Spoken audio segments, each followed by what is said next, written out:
자, 우주로 한번 가봅니다. 블랙홀은요, 네. 모든 걸 다 빨아들이잖아요. 맞습니다. 빛마저도. 네. 블랙홀 안에 빛들이 계속 모여 있을 거 아니에요.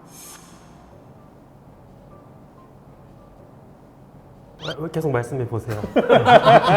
사실 동의하기 어려워서 아, 그래요? 다음 문장을 들어야 올바른 답을 할 수 있을 것 같아요. 좋습니다. 그래서 이 빛도 막 다 빨아들이니까 그 주변에 있는 빛들이 다 들어와요. 그럼 빛이 더해질수록 점점 더 밝아질 거 아닙니까? 물론 이제 블랙홀을 벗어날 수는 없어서 뭐 그게 까맣게 보인다고 치더라도 빛들이 그 안에서는 어마어마하게 밝은 빛이 지금 형성되어 있는 건가 하는 생각이 듭니다. 되게 좋은 질문이라고 생각을 하는데 우리가 생각해야 되는 중요한 효과가 하나 더 있습니다. 뭐냐면 블랙홀은 아주 강한 중력으로 시공간을 아주 움푹하게 파놓고 있는 천체라고 볼 수 있거든요. 네. 그럼 만약에 블랙홀 주변에서 빛이 겨우겨우 탈출해가지고 우리 쪽으로 날아오고 있다고 생각을 해볼게요. 그러면 우린 또 어떤 그 현상을 목격하게 되냐면 시공간이 깊게 왜곡되어 있으면서 빛의 파장이 길게 늘어지는 일종의 중력적인 적색 이동이라고 표현을 하는데 빛의 에너지가 약해지고 빛의 파장이 더 긴 붉은 쪽으로 치우치게 되는 중력에 의한 적색 이동 효과도 보게 돼요. 그래서 우린 실제로 더 약한 에너지의 어두운 빛을 볼 수밖에 없습니다. 네. 실제로는. 네. 그런 효과도 동시에 블랙홀 주변에서 벌어지고 있는 거예요.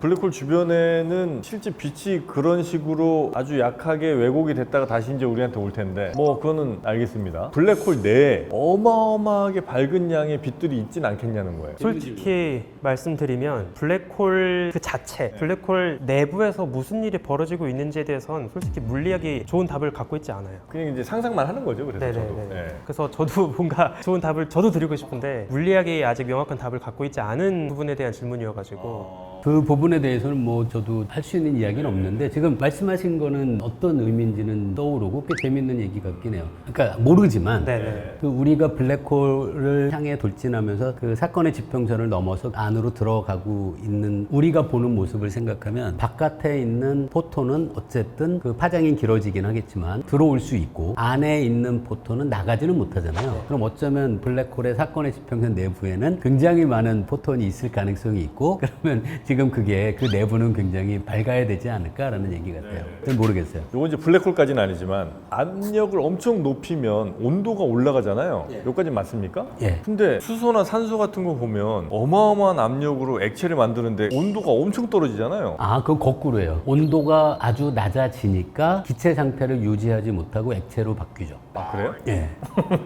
잠깐 다시 한번. 이게 엄청난 압력으로 애를 액체로 만드는 게 아니고 아니, 엄청난 압력을 주면 액체가 되긴 하는데요. 그렇다고 온도가 낮아지진 않아요. 온도가 높아져야 되잖아요. 그러면 엄청난 압력을 가했으니까. 그렇죠. 그러면서 액체가 될 수 있어요. 액화수소는 근데 엄청 온도가 낮잖아요. 네, 그거는 바깥이 일기압이죠. 아, 바깥이 그래서 일기압이다. 지금 말씀이 어떤 건지 알겠어요. 질소를 용기 안에 놓고 그거를 엄청난 압력으로 누르면 결국 액체가 되고 더 누르면 고체로 될 거예요. 액체가 될 때 온도가 확 높아져요? 아니죠. 온도는 외부에서 준 에너지가 내부의 분자들의 열운동과 상변화를 만드니까 압력을 줘서 액화를 시키면 압력을 주고 있을 때는 얘는 온도는 낮아지지 않아요. 높아지죠. 높아져요? 근데 그때 이제 손을 놔요. 그럼 이 바깥쪽이 일기압이 되잖아요. 그럼 얘가 액체로 있지 못하면서 기체로 변하게 되는데 순간적으로 되진 않고요. 액체가 기체로 되는 과정이 계속 이어지겠죠. 표면에서는 계속 기화가 일어나고 그때는 온도가 낮아질 수밖에 없죠. 그것도 이상한데? 그러니까 액체에서 팽창이 되면서 온도가 낮아지는 거잖아요. 기체에서는 그게 훨씬 명확하거든요. 액체는 사실 압력을 준다고 해서 부피의 변화가 크진 않은데요. 기체는 압력을 주면 부피가 줄어들고 압력을 빼면은 부피가 늘어나잖아요. 그때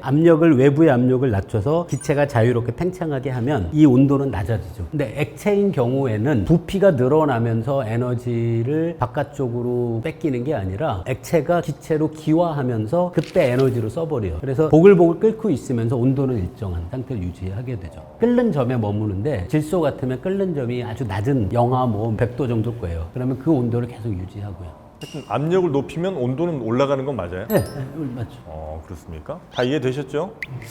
아, 우리 교수님 안 되신 것 같은데? 안 했어요. 되신 거 맞죠? 그럼 예를 들어서 라면을 엄청난 압력을 가하면 얘가 저절로 끓을 수도 있나요? 아니요.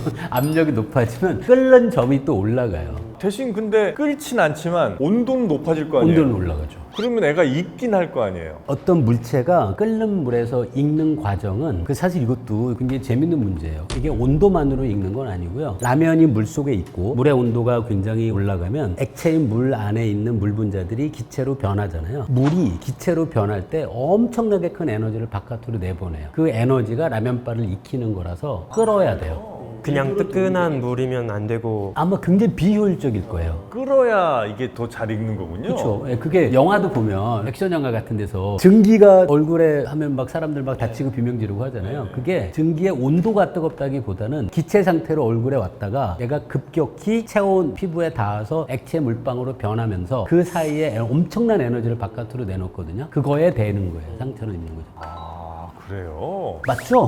맞는 것 같아요. 그래서 이제 예를 들면 생선구이다 치면 지금 이제 어마어마하게 밑에서 뭐 불 떼고 이래서 이제 구워 먹지 않습니까? 익혀 먹잖아요. 압력이 높아지면 온도가 높아진다는 그게 만약에 맞다면 고기든 뭐 생선이든 엄청난 압력을 가하는 거예요. 그러면 애들이 익진 않을까 생각을 한 거죠. 만약에 상상을 해보면 아주 높은 압력에 네. 무어라도 두고 압력을 엄청나게 높이면 온도가 압력에 비례해서 올라가는 거는 맞아요. 그런데 그게 아무런 액화 과정이 없이 계속 기체 상태로 머문다고 하면 음식물 주변에 있는 엄청나게 빠르게 움직이는 기체 분자들의 운동 에너지가 음식물에 전달될 거는 맞고요. 그러면 익을 수는 있는데요. 삶아서 익히거나 기름으로 튀겨서 익히거나 하는 거에 비하면 그렇게 효율적일 것 같진 않아요. 그럴 수 있겠죠. 네. 모르겠네. 이거 궁금하네. 아, 오늘 모르는 질문 많이 나옵니다.